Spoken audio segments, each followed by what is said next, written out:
And joining me now from Puerto Vallarta is Artur Wilczynskia, a Canadian security expert. Artur, thank you for being here. Can you please describe for us what is happening on the ground in Puerto Vallarta? Well, there have been explosions and fires lit, quite frankly, all over the city. When I first got up this morning, we were actually supposed to head home today. Noticed smoke on one side of our hotel, and then all of a sudden we saw it, quite frankly, all across the city. Over the course of the morning, we heard a number of explosions, and we've seen plumes of smoke rising right across the city. There was very little information at first. I actually was out on the beach at one point trying to find out what was going on, and then we had heard that there were clashes between a cartel and officials because something had happened. So came back to the hotel and again saw more fires not far from us. You can see over my shoulder. There's still quite a pall of smoke across the city, and still see sporadic new fires that are starting. So it's quite tense. We're not allowed to leave the hotel. Our flights have been canceled. All of the ride shares are canceled. We could see from the rooftop of our hotel the road to the airport, and there was a fire set right across from the cruise terminal next to a large shopping mall that was there. So it's quite tense, and we're sheltering in place as we've been instructed to do. Goodness, so I take it that violence has reached tourist zones. Are Canadians in the region in danger? Well, I think that the Canadians should follow the instructions by the local authorities, which means stay in your hotels, stay in your apartment buildings, don't venture out on the streets.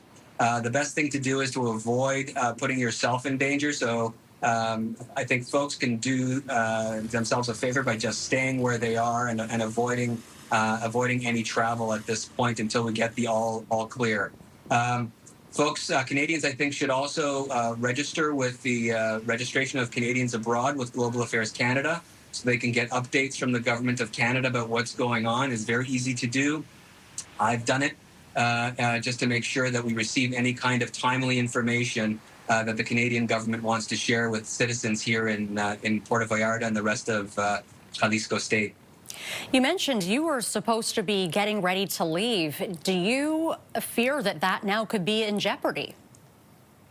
Well, it is in jeopardy because our flight's been canceled. The inbound flight that we were supposed to be on was turned around and sent back to Ottawa. The information that we have from our airline is that the soonest that they can get us out will be Wednesday. So we've rebooked a few more days here at the hotel just to make sure we have someplace to stay.